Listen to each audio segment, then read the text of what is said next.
Ja, hallo ihr Lieben und herzlich willkommen zum dritten Teil unseres großen Fan-Interviews. Uns haben wieder zahlreiche Fragen erreicht und wir möchten heute versuchen, noch so viel wie möglich davon zu beantworten. Erstmal check, ob alle anderen da sind. Hallo Katha. Hallo ihr Lieben, schön, dass ihr da seid. Hallo, ich begrüße euch auch zu unserem dritten Interview. Ich freue mich, dass ihr wieder dabei seid. Ich freue mich auf die nächste halbe Stunde und wünsche viel Vergnügen. Okay, dann legen wir mal los. Ähm, die erste Frage kommt von Karina Künzli aus der Schweiz und sie fragt, was sind eure Lieblingslieder im neuen Album The Book of Fire? Also, meine persönlichen Lieblingstitel sind, ja, wenn es ums Hören geht, also wenn ich mir das Album selber anhören soll, dann ist es erstmal Nemesis, den mag ich irgendwie total. Und wenn es ums selber Spielen geht, ist es im Moment Where the Raven Flies. Der ist tatsächlich spielerisch echt eine spaßige Herausforderung. Also es ist wirklich, dass man sich echt auspowern kann, dass man sich konzentrieren muss, was ich auch irgendwie mal geil finde. Ähm, Weil es einfach unfassbar viele verschiedene Facetten und Abläufe hat und man dadurch eigentlich die ganze Zeit total am Start sein muss, weil irgendwie immer was Neues kommt. Das ist irgendwie, ja, mal was ganz Neues für mich und macht irgendwie total Spaß. Der Lieblingssong von The Book of Fire. Tja, das ist nicht so leicht zu beantworten, weil sich das stetig ändert. Im Studio, während der Proben, jetzt durch die Zwangspause, man hört die Sachen anders, man empfindet die Sachen jetzt wieder anders. Manchmal kommen Sachen in den Fokus, die vielleicht in der Anfangszeit nicht so gut waren. Ich glaube, das kennt ihr alle von zu Hause, wenn ihr eine Platte hört. Zu Anfang lernt man die Singles kennen und irgendwann hört man ein Album durch und dann entwickelt sich manche Titel anders, als man das vielleicht vorher gedacht hatte. Oder man verwirft auch wieder seinen eigenen Geschmack oder datet ihn ab. Und für mich sind The Book of Fire, Where the Raven Flies aufgrund der ganzen Arrangements die beiden Lieblingssongs, aber The Last Crusade ist gerade stark im Kommen. Den hatte ich persönlich so ein bisschen unterschätzt in seiner Wirkung, aber ich feiere den gerade total ab. Also Shining Light, Ride for the Devil, meine beiden Favoriten. Ansonsten Book of Fire und Raven Dice, weil sie halt anspruchsvoll sind und ich das mag. Also mir fällt es natürlich mehr als schwierig, mich für irgendein besonderes Lied zu entscheiden, weil es sind alles meine Lieblinge. Aber vielleicht ein ganz klein bisschen im Vorteil sind Where the Raven Flies, Nemesis und The Book of Fire selbst. So, die nächste Frage, Frage 2, kommt von Ina Lorenz. Und Ina fragt, auf früheren Alben gab es sehr kurze Instrumentaltitel wie Emery Peak auf Terlingua, Flatline oder auf Pain, Love and Poetry auf dem gleichnamigen Album. Was hat es mit diesen Titeln auf sich? Welche Bedeutung hatten sie für das jeweilige Album? Ja, diese kleinen Instrumentaltitel nennt man im Fachjargon Interludes. Und eigentlich sind sie dafür da, Ina, um den nächsten Song vorzubereiten. Für einige ist es vielleicht manchmal nicht ganz offensichtlich, was der Sound und dieses Interlude ausdrücken soll. Aber zum Beispiel beim Thema Flatline, also dieses kleine Interlude vor In My Heart, vor Rest in Grace. Ähm, das ist eine Maschine aus dem Krankenhaus aufgenommen, die den Herzschlag äh, durchpiept und am Ende piep ist es Herzstillstand. Und das musste einfach vor Rest in Grace sein, damit der Hörer darauf vorbereitet ist, fand ich. So, die nächste Frage kommt von Michael Milholland aus den USA. Und Michael fragt, wenn wir Deutschland bereisen, warum sollten wir auf jeden Fall Hamburg besuchen? Was sind die Highlights?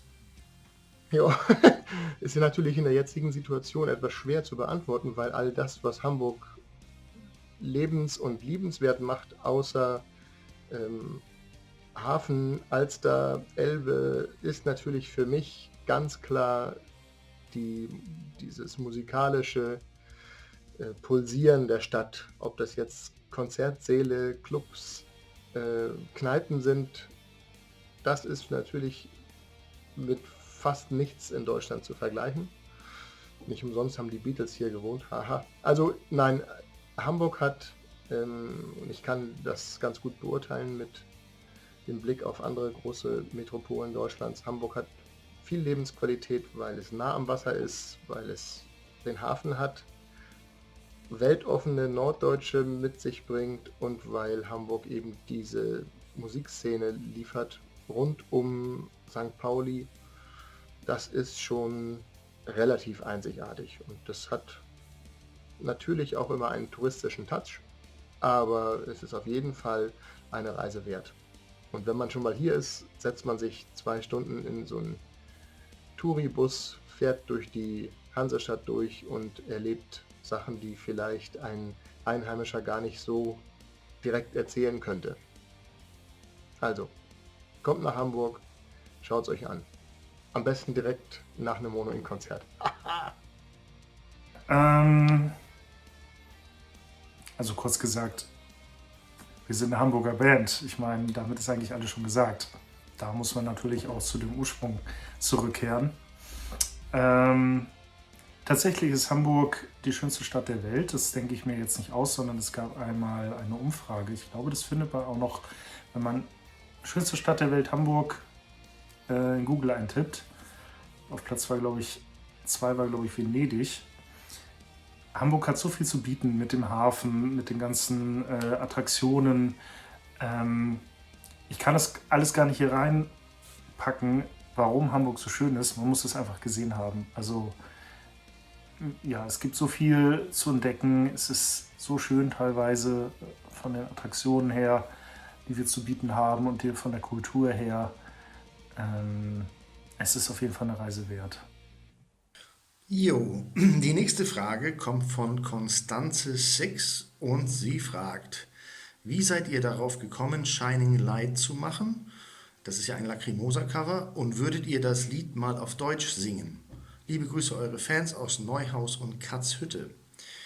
Ja, erstmal viele Grüße nach Neuhaus und Katzhütte mit meine Lieblingsorte in Deutschland und ich hoffe, das ist in Deutschland. Aber es ist auf jeden Fall ganz toll da. Also, Konstanz, um auf deine Frage zurückzukommen. Mein lieber Freund Thilo Wolf hat uns vor ein paar Jahren schon mal gefragt, ob wir für einen noch zu benennenden Zweck einen Lacrimosa-Song mal spielen würden. Und da habe ich tatsächlich eine Demo-Version aufgenommen von dem Song Lichtgestalt. Als jetzt das Buch von The Book of Fire fertig war, hieß ein Kapitel Lichtgestalt und da fiel mir gleich wieder dieser Song ein, der perfekt passen würde. Also haben wir ihn, weil das ganze Album in Englisch ist, umgetextet mit freundlicher Genehmigung von Herrn Wolf persönlich und es gibt jetzt also eine englische Version Shining Light, es gibt eine Originalversion, die ja in Deutsch ist, von Lacrimosa und irgendwo ganz tief in den Schubladen des Studios gibt es auch eine deutsche Version von Mono Inc. von Shining Light. Ob die aber jemals das Licht der Welt erblickt, das wage ich zu bezweifeln. So, die nächste Frage ist von Olio Petrolio. Die Frage ist, Kata! Was hast du mit deinen schönen Haaren gemacht? Ja, warum habe ich mir die Haare abrasiert? Erstmal die schönen Haare ist so eine Sache, ich war damit nie so zufrieden, die saßen nie so, wie sie sollten und brauchten immer enorm viel Haarspray, weiß ich nicht alles und enorm viel Pflege, damit sie so saßen, wie ich es gerne hätte und das war mir total frustrierend. Und ich habe irgendwann für mich festgestellt, dass ich tatsächlich meine Zeit lieber mit meiner Familie verbringe oder Sachen mache, für die ich nie glaubte, Zeit zu haben, wie zum Beispiel Sport machen oder mit Freunden einen Kaffee zu trinken, anstatt sie im Bad zu verbringen. Denn in unserer Welt heutzutage wird einem ja sehr viel suggeriert, wie man aussehen muss, von schlank über tolle Haare, über was weiß ich nicht alles. woran ich auch sehr lange geglaubt habe, leider. Ja, und ich habe einfach so für mich beschlossen, ich möchte das nicht mehr. Ich möchte mein Leben genießen und einfach ja, die Zeit, die man auf diesem Planeten jetzt hat, auszukosten und nicht mit sinnentleertem Scheiß zu verbringen, wie welche Spülung macht jetzt das Haar schön fein oder so. Nee, möchte ich nicht mehr. Und dazu kam, dass eine Bekannte von mir, also es war ein kleines bekanntes Mädchen von mir erzählte, dass ihre Mama Brustkrebs hätte und wahrscheinlich ihre Haare verlieren wird. Und dieses Mädchen war total traurig darüber, dass ihre Mama nun nicht mehr aussehen würde wie ihre Mama und irgendwie dann ja auch irgendwie eine Perücke braucht, damit sie irgendwie sich als Frau fühlt. Und das fand ich total schockierend, weil ich irgendwie so dachte, jemand, der gerade erfahren hat, dass er an Krebs erkrankt ist, sollte die Möglichkeit haben, sich zu 100% auf seine Heilung zu konzentrieren, mit positiven Gedanken und sich nicht mit so negativen Sachen abmühen müssen, wie sehe ich dann aus, wenn ich meine Haare verliere und werde ich dann noch als Frau anerkannt und bin ich dann immer noch sexy? Denn tatsächlich, also sorry Leute irgendwie oder auch sorry Männer, wenn ihr eure Frau nur sexy findet, wenn sie Haare hat, ist das ja irgendwie auch echt skurril.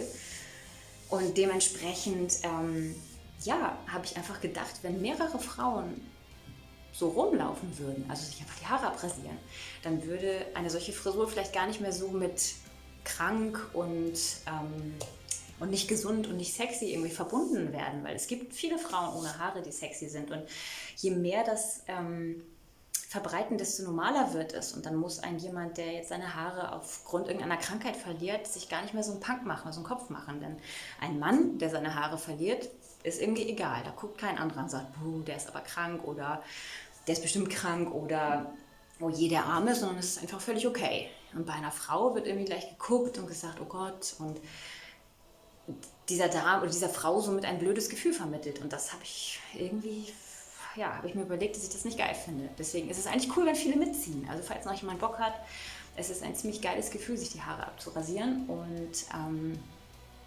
ja, dementsprechend lasst uns doch irgendwie eine solche Frisur salonfähig machen, damit sich dafür keiner mehr irgendwie schämen muss oder sich doof fühlen muss, finde ich. Weil warum sollen nur die Männer irgendwie den Luxus genießen, sich kein teures Shampoo zu kaufen und nicht sehr viel Zeit mit Föhnen verbringen zu müssen oder so? Das macht das Leben echt angenehmer. Die nächste Frage kommt von Steffi Vieh und sie fragt, was nervt euch bei den Fans am meisten und was ist für euch ein absolutes No-Go? Na, da bin ich am gespannt. Ja, Steffi, was nervt uns bei unseren Fans am meisten? Also grundsätzlich muss ich erstmal eins sagen. Wenn ich über solche Dinge jetzt spreche, dann reden wir hier von einer absoluten Minderheit, weil die meisten sind sehr nett, die meisten sind höflich, freundlich und ja, man kann sich überhaupt nicht beschweren. Und was nervt mich? Mich nervt, wenn jemand alkoholisiert ist, touchy ist und einen anfängt anzugrabbeln, voll zu labern, einfach irgendwie hat man wirklich schon gehabt, so einen Würgegriff nimmt und immer ein Freund und ja, man die Person dann halt einfach nicht mehr höflich los wird. Ich bin generell kein Freund von Alkohol, muss ich sagen. Ich trinke selber auch sehr wenig. Es geht nicht darum, ein bisschen Spaß zu haben. Klar, mal ein Bier, 2 Bier finde ich super, allerdings besaufe ich mich halt nicht gerne. Und deswegen finde ich es persönlich einfach unangenehm, wenn jemand die Kontrolle verloren hat und ja, das dann zu nah ist und die Distanz halt nicht mehr da ist. Das ist unangenehm, das nervt mich. Aber ansonsten gibt es eigentlich nicht viel, muss ich tatsächlich sagen. Solange man mir gegenüber freundlich ist, ich kann mich auch auf verschiedene Charaktere einstellen, auf verschiedene Gesprächslevel, da habe ich überhaupt gar kein Problem mit. Das ist alles wunderbar. Und das sind die meisten von euch. Ja, Ausnahmen gibt es sehr selten. Also ich habe das auch schon mal gehabt, dass ich mit dem Edding bemalt wurde, weil derjenige fand das halt witzig, wollte mir ein Autogramm geben, hat meine Kleidung voll gekrickelt und sowas mag ich halt nicht. Das ist respektlos.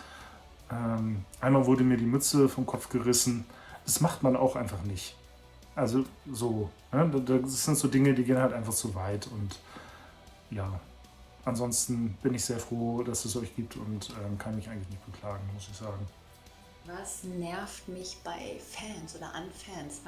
Eigentlich das Gleiche, was mich an allen Menschen nervt. Und das sind eigentlich nur zwei Sachen.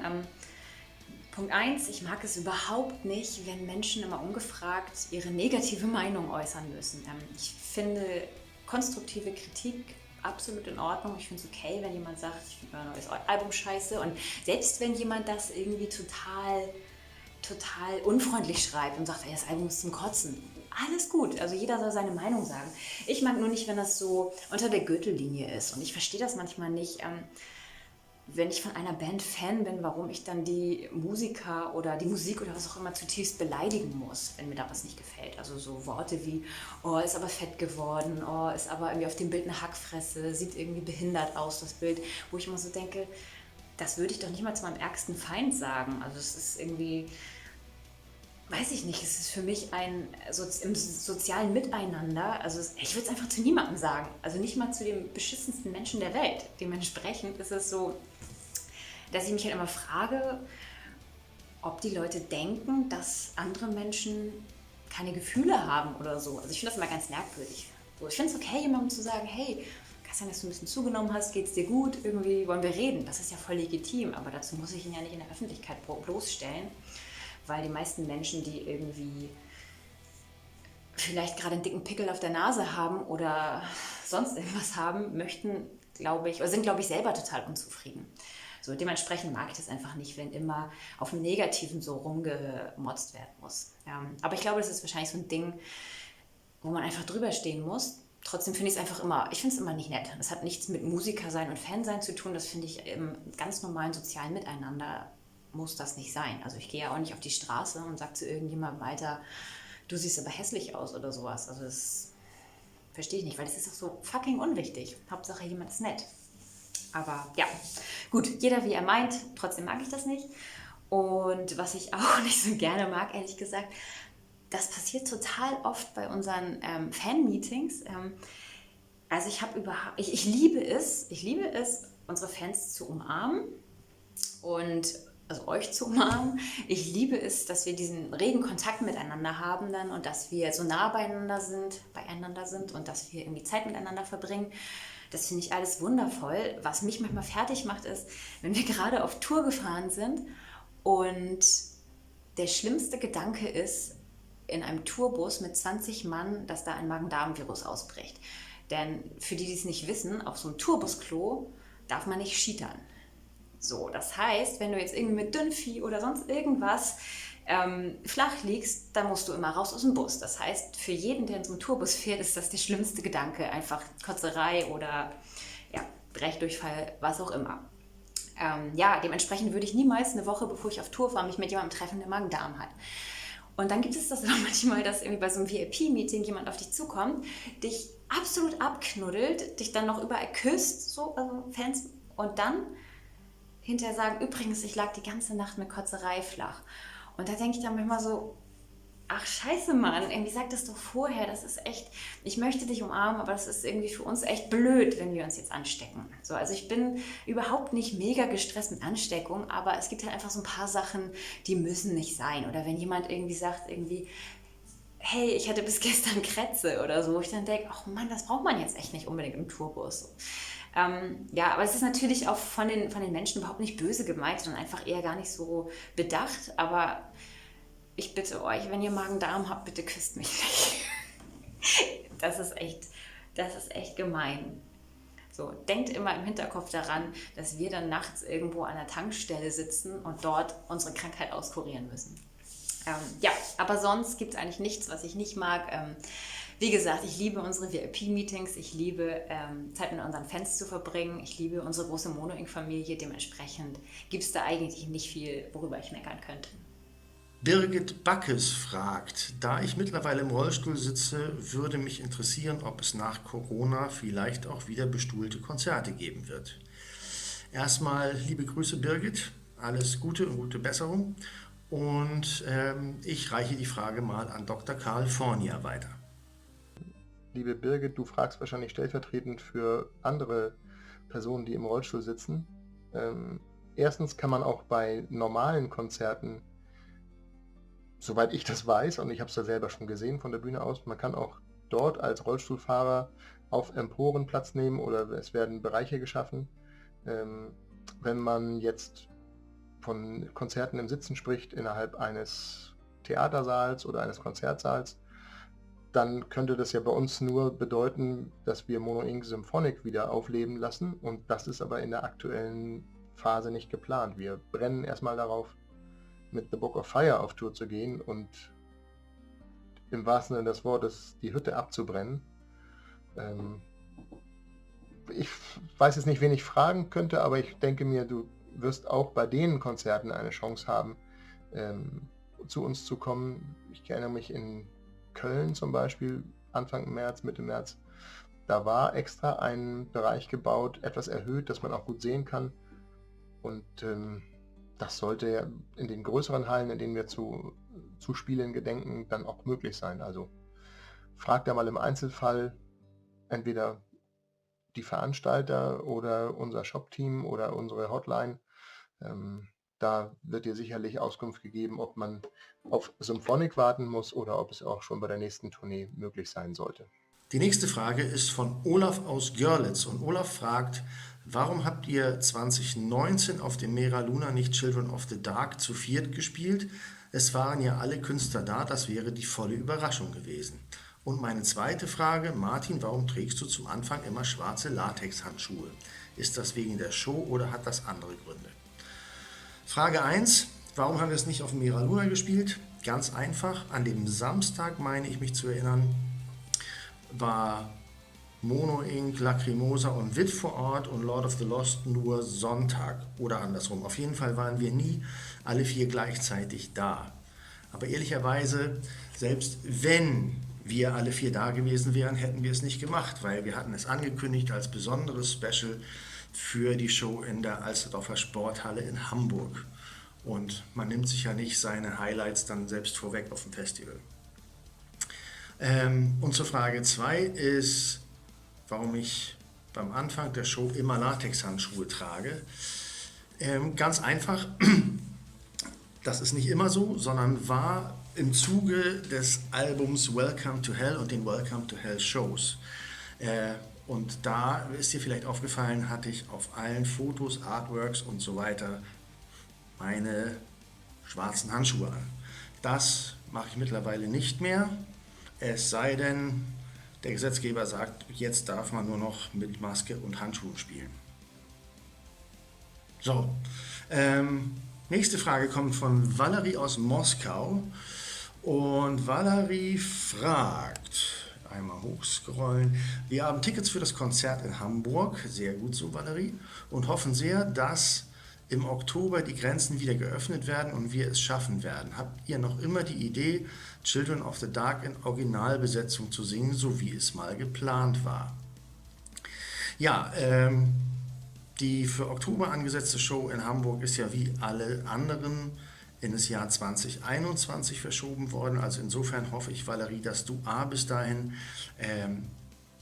wieder neue Flüge buchen kannst oder deine Flüge umbuchen kannst und dass die Grenzen auch wieder geöffnet sind. Würde mich freuen, euch aus Moskau in Hamburg begrüßen zu dürfen. Und die Frage zu Children of the Dark in der Originalbesetzung reiche ich weiter an Lady Katamir. Ja, also so richtig viel kann ich zu der Frage ehrlich gesagt noch nicht sagen. Es ist ja gerade so, dass für alle Musiker so ein bisschen der Terminkalender total durcheinander gewürfelt wird. Das heißt, ich kann keinen Musikerkollegen gerade fragen, sag mal, hast du nächstes Jahr zu dem und dem Tag Zeit?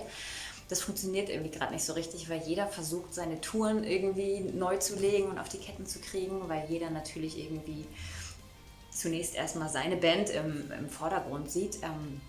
Natürlich bemühen wir uns total, das wie eigentlich geplant auf die Beine zu stellen. Ich weiß, dass unser Freund Joachim Witt auch schon zugesagt hat, worüber ich mich sehr freue. Ja, zu den anderen beiden weiß ich wirklich noch gar nichts.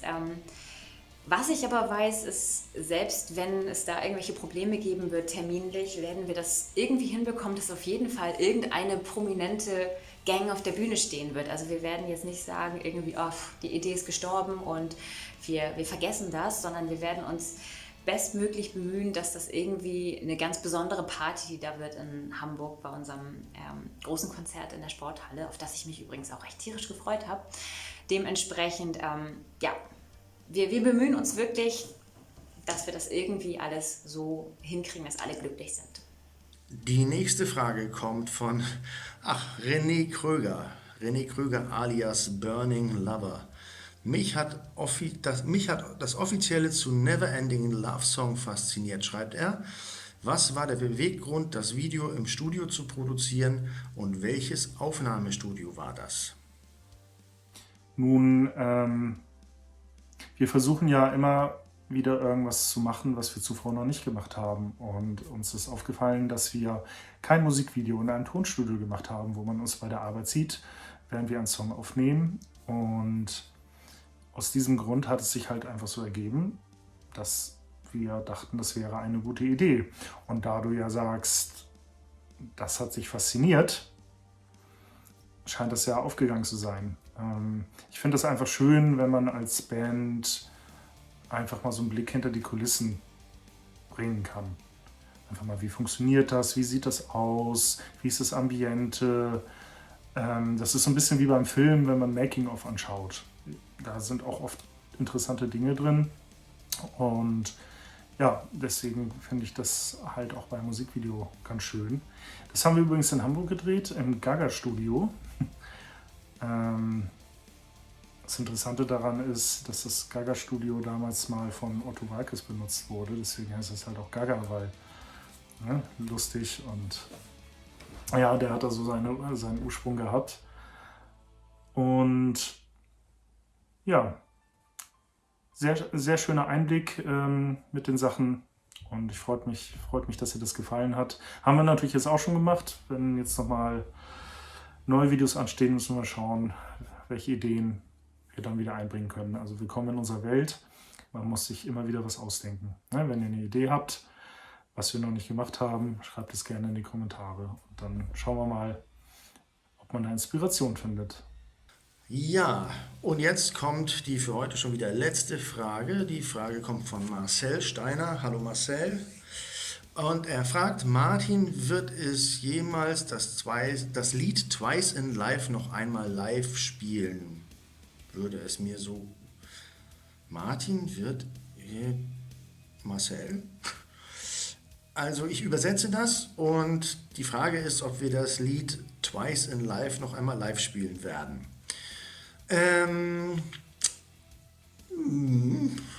Möglicherweise. Das weiß man alles ja noch nicht. Keine Ahnung.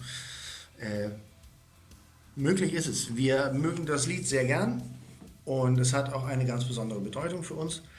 Aber wann und wie und wo möchte ich jetzt noch nicht sagen.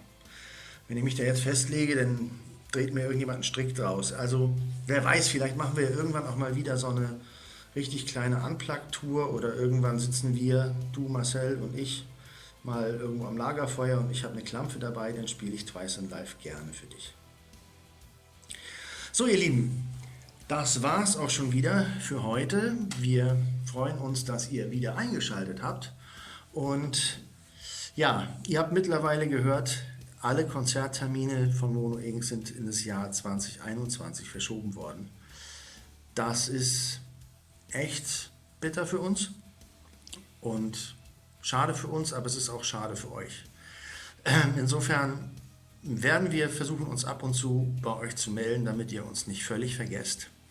Wir vermissen euch nämlich und wir vermissen die Live-Shows und wir vermissen auch einfach unseren Job machen zu können. In diesem Sinne, ich danke euch fürs Einschalten, wünsche euch noch einen schönen Abend, eine angenehme Woche, ein tolles Jahr, guten Rutsch und schöne Weihnachten. Ja, liebe Zuschauer, wir verabschieden uns, ich verabschiede mich. Es war interessant und ich habe das Gefühl, wir kommen langsam rein in diese Interviewsituation vor dem Bildschirm, vor der Webcam. Es hat mir Spaß gemacht. Ich freue mich auf weiteres Interesse und mal sehen, wann wir uns wiedersehen. Bis dahin, habt eine schöne Zeit und genießt den aufkommenden Frühling. Tschüss, ihr Lieben. Ja, bleibt hoffentlich weiterhin gesund. Wenn nicht, werdet gesund. Und passt gut auf euch auf und bleibt vor allem weiterhin optimistisch und gut drauf. Das ist das Beste fürs Immunsystem, finde ich. Mach's gut, ciao.